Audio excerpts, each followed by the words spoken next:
You have probably heard of the famous peach Melba dessert, but the woman it was named after lived a life far more extraordinary than any recipe. Nelly Melba was not born into royalty, inherited no jewels, and held no title. Yet somehow, this young woman from Australia rose so high that kings and emperors welcomed her as an equal, and the finest jewelers in the world created magnificent treasures for her to wear. Today, we are opening the jewelry box of the world's first global opera superstar and discovering how a girl from Melbourne built a legacy powerful enough to rival royalty itself. Before we begin, please support my channel by clicking on the like and subscribe buttons. Thank you. Before we dive in, I am so incredibly curious. Where are you watching from today? And is Nelly Melba a celebrated name in your part of the world? Please say hello in the comments. Our story begins far from the glittering, velvet-draped opera houses of Europe. In 1861, Helen Porter Mitchell was born in Richmond, a quiet suburb of Melbourne, Australia, to a successful Scottish builder and an incredibly musical mother. From her earliest days, music was her sanctuary.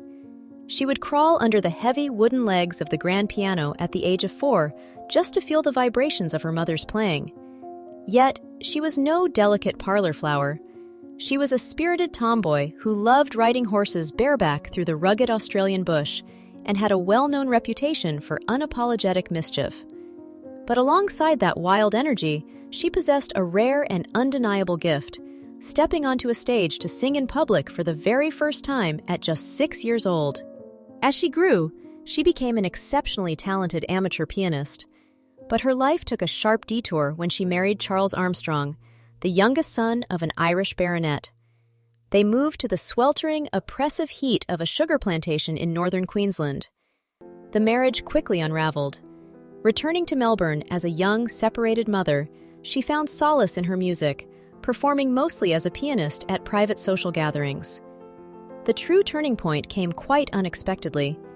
After one of these performances, the Marchioness of Normanby pulled her aside and said, "Child, you play brilliantly, but you sing better. Someday you will give up the piano for singing, and then you will become famous." That gentle observation changed the entire trajectory of her life. Helen began to focus entirely on her voice, dreaming of the grand operatic stage.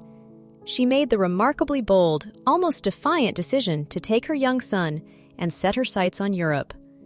But her departure was almost sabotaged before it even began. Right before she left, her local singing teacher, Signor Cecchi, suddenly demanded full payment for all his past lessons, seemingly hoping the sudden financial strain would trap her in Australia. How she handled this tells you everything you need to know about her character. She didn't argue. She didn't plead. She quietly found a friend to lend her the funds, paid the teacher to the very last penny, and then completely erased him from her life. She never allowed his name to cross her lips again. Her path in Europe wasn't paved with immediate glory either. In London, she sought out prominent musicians, but was flatly turned away by Sir Arthur Sullivan, who didn't think her voice was quite right for his work. Did you know the man who wrote some of the most famous English operettas turned down the greatest voice of the century? But she simply refused to be discouraged. She crossed the Channel to Paris to audition for the formidable, terrifyingly strict vocal teacher Matilda Marchesi. The story goes that after hearing the young Australian sing just one single song, Madame Marchesi abruptly hurried to the door and called out to her husband, "Salvatore, Salvatore! At last I have found a star!" Under Marchesi's expert guidance, she flourished, officially adopting the stage name Nelly Melba as a permanent, loving tribute to her hometown of Melbourne. Her true operatic debut took place at the Théâtre de la Monnaie in Brussels in October 1887. The audience was mesmerized, and almost every newspaper hailed her as an absolute revelation. But there was one single review that pointed out her inexperience as an actress. Just one. For a woman who had boldly crossed oceans and defied society, you might expect her to brush it off. Instead, she cried incessantly for an entire week. But when the week was over, she dried her tears, went back to her musical scores, and made a quiet vow. She would work until she got to the absolute top. And that unrelenting drive soon brought her first golden trophies, To understand the sheer scale of the triumphs she achieved under that new name, we only need to look at a very specific piece of jewelry from her collection. Around 1905, Tiffany & Company created a stunning 18-karat gold presentation brooch for her. It is designed as a wreath of trailing laurel leaves, elegantly tied at the front with a ribbon bow. But what makes it so fascinating are the details. If you look closely at the gold leaves, you will see the engraved names of the great North American cities she had toured and completely captivated: Boston, Chicago, Montreal, Philadelphia, Washington, and several others. In ancient times, a laurel wreath was the ultimate mark of victory, awarded to triumphant Roman generals returning from their conquests. Nelly didn't use a sword, of course. She conquered these vast cities with nothing more than her phenomenal, crystal-clear voice and absolute determination. And very soon, that same voice would take her far beyond the concert halls of America, leading her straight to the grandest stages of Europe, where she would shine before actual monarchs. And her fame by this point had moved far beyond the opera house. She was not merely admired, she had become a cultural phenomenon of the Belle Époque. She was so revered that when she stayed at the Savoy Hotel in London, the legendary French chef Auguste Escoffier was completely enchanted by her. He created a dessert exclusively in her honor, the famous Peach Melba. And later, he even created the crisp Melba toast to help her maintain her figure and protect her health. By the way, have you ever tried the classic Peach Melba, or perhaps those famous crisp toasts? I'm so curious if you like the taste. Let me know in the comments.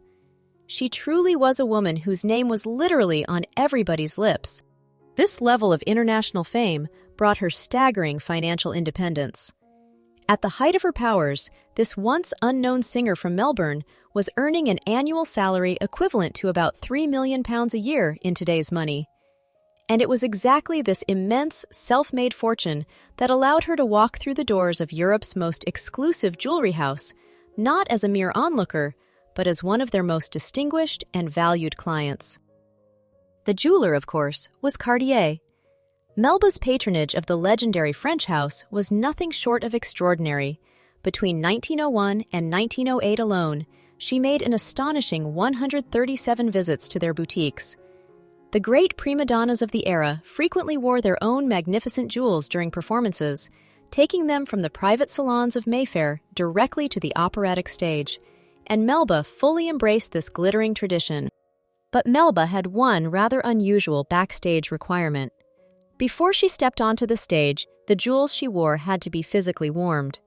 Pierre Cartier's young London assistant, Victor d'Autremont, was often dispatched to Covent Garden carrying spectacular pieces for the diva to wear that evening, and, apparently, warming them before they could be put on. Whether this was a matter of comfort, sensitivity, or simply one of Melba's many theatrical rituals, the image of a jeweler's assistant carefully warming priceless diamonds backstage offers a perfect glimpse into the extraordinary world she inhabited. It was for one of the most important performances of her life that Cartier crafted her most imposing ornament. In 1902, ahead of the grand coronation celebrations for King Edward VII, Cartier London created a breathtaking divan de corsage for her. This was a massive bodice ornament in the elegant Louis XVI style, composed of interlaced platinum scrolls, flexible floral swags, and heavy drops of dazzling diamonds and natural pearls. What I love most about this piece is how it actually came together. The magnificent, large central pearl had been a personal gift from Herr von Mendelssohn, a relative of the famous composer, while the largest diamonds had been presented to her by the devoted subscribers of the Théâtre de la Monnaie in Brussels, the very place where she had cried over that one harsh review years earlier. Cartier took these deeply personal tributes and united them into one cohesive masterpiece. Always the practical woman beneath the glamour, Melba had the jewel designed with incredible versatility. By attaching two of her diamond bracelets to the corsage ornament, the entire structure could be transformed and worn as a spectacular necklace. She wore this creation for the grand coronation concert at the Royal Albert Hall in 1902. It is quite something to realize that on that night, singing for the newly proclaimed king, this Australian-born singer stood before an audience of the highest British aristocracy, glittering in diamonds she had earned and commissioned herself. She easily outshone many of the noblewomen in the room, wearing a masterpiece that rivaled the finest ancestral collections in Europe.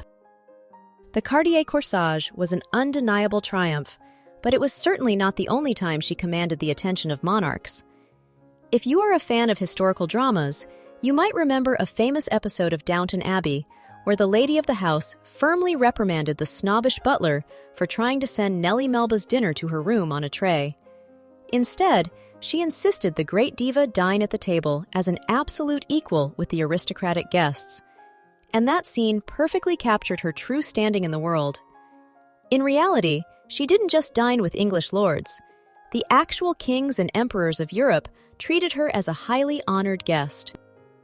To appreciate the extraordinary level of royal favor she enjoyed, we actually have to step back in time, long before the 1902 coronation.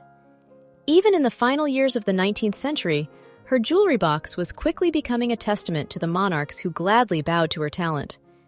Queen Victoria herself, known for her strict standards and deep appreciation of music, had presented the prima donna with a magnificent pearl and ruby brooch as a personal token of her admiration. But if we want to see the true pinnacle of royal adoration, we must travel to the freezing, opulent winter of 1891, when an imperial summons brought her to St. Petersburg to sing for Tsar Alexander III.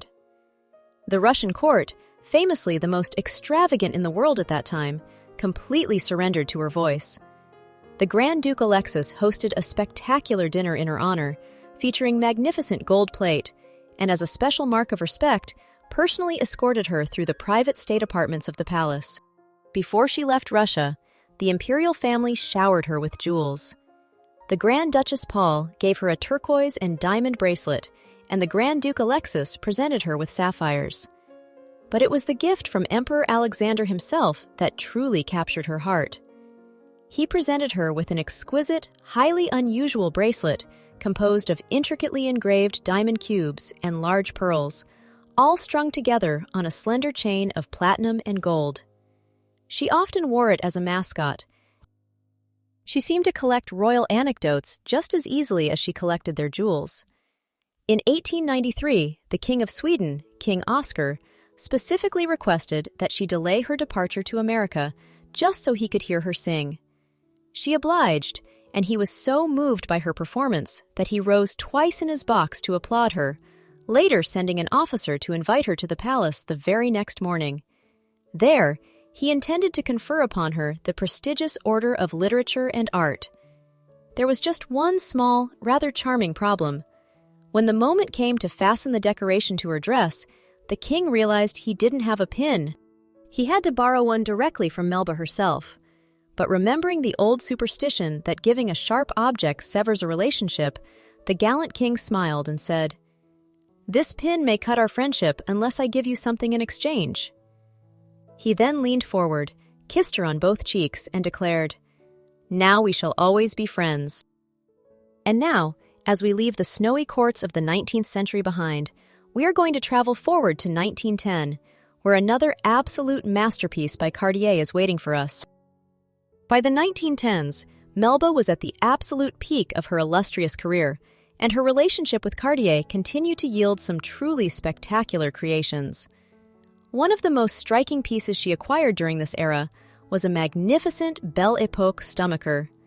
Designed as a lavish, sweeping double bow, it features intricate ribbons and wreaths crafted from platinum and gold. But what really sets this corsage ornament apart is the use of smooth cabochon turquoises nestled among the glittering rose and old-cut diamonds. Turquoise and diamonds are an absolutely perfect combination for the stage. Under the intense glare of the theatrical footlights, the vivid, opaque blue of the turquoise, combined with the brilliant flash of the diamonds, creates a bold, mesmerizing effect. It is jewelry meant to command attention from the very last row of the opera house. But the next piece she acquired from Cartier was created for a much more delicate, nuanced play of light. But her love for this striking color combination didn't stop there. She owned another grand corsage ornament from the same era, made of 3 distinct diamond and turquoise elements. And here is where we see that brilliant Cartier engineering and Melba's pragmatic Australian nature perfectly aligned. The central cabochon turquoises of this three-piece corsage were completely interchangeable. If the vivid blue did not match her gown or the mood of the performance, she could easily swap the turquoise for luminous half-pearls. Moreover, the jewel could be detached and worn as separate brooches. Around the same time, fashion began to favor long, flowing necklaces, and Cartier delivered another true masterpiece for the prima donna, a breathtaking seed pearl and diamond sautoir. The necklace is formed of delicate seed pearl linking, accented at intervals by scroll and floral spacers set with old-cut diamonds. This chain suspends a stunning circular pendant pierced with a radiating motif. The Cartier brothers had been traveling extensively through the Islamic world at the time, and you can clearly see that cultural influence in the pendant's intricate geometric design. This sautoir also represents a revolutionary moment in jewelry history. Cartier was an early pioneer in the use of platinum. Because this metal was incredibly strong, the jewelers could use far less of it, creating milligrain settings that looked like invisible, shimmering cobwebs holding the gems together. I honestly never cease to wonder at the craftsmanship of this era. It looks as fragile as silk, yet it has survived beautifully for over a century. Did you know that one of the most significant moments in Australian history was accompanied by these very Cartier masterpieces? The year was 1927, and Melba had returned to her beloved homeland for a profoundly historic occasion: the opening of the new Australian Parliament building in Canberra. The Duke and Duchess of York, who we know better as the future King George VI and the Queen Mother, had traveled across the globe to preside over the ceremony. As Melba stood on the sun-drenched steps to sing the national anthem, "God Save the King," for the royal couple, resting against her dark dress was this exact Cartier pearl and diamond sautoir. And if you look closely at the photographs from that day, you will notice another familiar sparkle. Pinned directly to her fashionable cloche hat was the oval section of her convertible three-element corsage, fitted for the occasion with its luminous pearl center. By the early 20th century, fashions were shifting toward a lighter, more ethereal aesthetic, and Melba's jewelry box evolved perfectly in step with the times. One of the most charming pieces she acquired from Cartier around 1905 was a beautifully delicate Belle Epoque hair ornament. It was designed as an openwork, heart-shaped arch, entirely paved in tiny seed pearls, bordered by crisp lines of European-cut diamonds in a fine milligrain setting. The craftsmanship is incredibly intricate, but what I find most fascinating is its practicality. The diamond and pearl arch came with interchangeable, slightly curved hairpin segments. In an era of voluminous, heavy hairstyles, she needed pieces that were adaptable and secure. She had conquered the grandest public stages in the world, but among all the royal gifts, Cartier masterpieces, and glittering stage jewels, what mattered most to Nelly Melba herself? The answer may lie in a rather simple 18-karat gold curb link bracelet from around 1900, which served almost as a wearable diary. Attached to the chain were various deeply personal charms: a gold slide-action pencil engraved with Nell, June 29, 1893, and a circular blue enamel and diamond-set pendant declaring, "This be your lucky star." But there was another charm right beside them, a delicate, heart-shaped pendant bearing a simple, poignant message. "Cheer up, April 14th, 03. I always look at pieces like this with a special kind of awe. That little inscription, "Cheer up," who was it meant for? Was it a gentle gift from a close friend during a difficult time? Or perhaps a small reminder to herself in moments of quiet despair? We will probably never know for sure, but it is exactly this kind of detail that strips away the untouchable, imperious facade of the global diva and makes her so vividly alive and beautifully vulnerable. Because despite the millions, the Cartier diamonds, and the royal favors, she absolutely despised typical prima donna behavior. Backstage, the theater crews adored her because she was fiercely practical, always on time, and never threw tantrums. She also had a brilliant, dry sense of humor. Once, during a concert in Blackpool, her accompanist began playing the introduction to her song in the wrong key, 4 notes too low. Any other diva would have stopped the show, stormed off, or whispered furiously.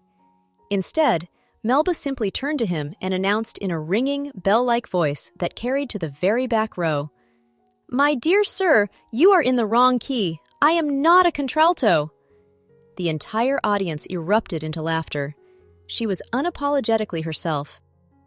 She was just as sharp in business. One day in America, she walked past a pharmacy and saw them selling Melba perfume. She marched right in and scolded the owner for using her name without permission. The pharmacist confidently replied, "It's no use making a fuss. I have as much right to it as you do, because your real name is Mrs. Armstrong." Knowing he was technically right, she didn't argue. She gracefully left the shop, immediately went to the authorities, and patented the name Melba across America, so no one could ever profit off her identity again. Yet beneath that formidable, business-savvy exterior beat a heart of pure gold. It is a matter of record that when the First World War broke out, Melba threw herself into fundraising with an energy that astonished everyone, ultimately raising a staggering £100,000 for the war effort. In 1922, the citizens of Geelong, Australia, were so grateful for a charity concert she gave to build a local hospital that they presented her with a magnificent, elaborately decorated gold paperweight, crowned with a brilliant diamond-set star. But her true generosity was often completely hidden from the public eye. She secretly paid the tuition and living expenses of countless young singers and painters, sending them to study in Europe. And she had one strict rule for her protégés. They were absolutely forbidden to thank her publicly or tell the press about her financial help. She didn't do it for the glory. She did it because she remembered what it felt like to be a young Australian girl with a big dream and no money. She gave so much of her wealth, her voice, and her spirit to the world during her lifetime. But what happened to her extraordinary treasures after the final curtain fell forever? Nelly Melba passed away in Sydney in 1931, after a life lived on a scale few could ever truly imagine. Her funeral was a massive national event, with a motorcade stretching for over a kilometer, and headlines around the globe simply announced, "Melba is dead." Yet, despite all the unparalleled fame and the roaring ovations she commanded during her lifetime, her final resting place carries a surprisingly quiet and poetic message. Her headstone simply bears the parting words of Mimi, one of her most beloved characters from Puccini's La Bohème. Addio senza rancor. Farewell without bitterness. When a queen of the stage takes her final bow, one cannot help but wonder what happens to her royal treasury. You might remember her son George, whom she took with her on that defiant journey to Europe years earlier. While George survived her, Melba absolutely doted on her only grandchild Pamela, who was just a 14-year-old schoolgirl when the singer passed away. Melba's will specifically directed that her legendary jewelry collection, those magnificent gifts from European monarchs and bespoke masterpieces from Cartier, should pass directly to Pamela upon her coming of age or her wedding day. Pamela, who later became Lady Vesti, treasured these pieces and kept her grandmother's glittering legacy alive for decades. But as times changed, so did the way these historic jewels were worn. Take the breathtaking Cartier Devant de Corsage, for example. It was originally designed with a very long chain, meant to be hooked to the top back of a formal bodice to give an all-around sparkle to a Victorian gown. At some point, the family had this original chain carefully shortened, allowing the immense ornament to be worn much more comfortably as a conventional necklace. Pamela eventually gifted this adapted masterpiece to her daughter-in-law, Celia, Lady Vesti, bringing the Belle Epoque design seamlessly into the modern era. It is always a little bittersweet when a legendary family collection begins to disperse into the wider world. The spectacular Devant de Corsage eventually found its way to the auction block, taking center stage at Christie's in Geneva in May 2023. And just recently, in June 2026, that delicate Belle Epoque pearl and diamond sautoir, the very necklace she wore to sing for the future King George VI, emerged from the vaults, selling at Bonhams in London for £127,400. I sometimes look at these auction catalogs with a slight pang of nostalgia, watching these deeply personal items go to new, unknown owners. But considering the sheer, staggering volume of the fortune she left behind, I find it highly comforting to assume that a number of her quiet, personal treasures still remain safely tucked away in the Vesti family vaults today. Looking back at her incredible life, we remember that Nelly Melba was not born into aristocracy. All those dazzling Cartier masterpieces, the diamond cubes from the Romanovs, and her simple gold talismans were the physical embodiment of her voice, her relentless will of a girl from Melbourne. But her absolute greatest legacy isn't sitting in an auction house. Today, if you visit Australia and hold their highest denomination banknote, the $100 bill, you will see the face of Helen Porter Mitchell looking right back at you. She remains the only opera singer in history to be honored in such a way on a national currency. And her story has recently come full circle in the most beautiful way. Right now, in 2026, some of Nelly's most spectacular treasures, including her monumental divan de corsage, the vibrant turquoise stomacher, her pearl sautoir, and even that incredibly delicate Cartier diamond and seed pearl hairpin, have actually returned to her homeland. They are currently on display at the magnificent Melbourne Winter Masterpieces Cartier exhibition at the National Gallery of Victoria. To be completely honest with you, it was exactly while I was looking into this very exhibition, studying the incredible royal and noble jewels gathered from around the world, that I really paused at Melba's name. I found myself so deeply captivated by her journey, her resilience, and the sheer scale of her triumphs that I simply knew I had to share her story with you. I truly hope you enjoyed discovering the woman behind the legend as much as I did. What do you think of her uncompromising character and her incredible path to the top? And I am so curious to know, which of her magnificent jewels left the biggest impression on you? Let's discuss it in the comments below.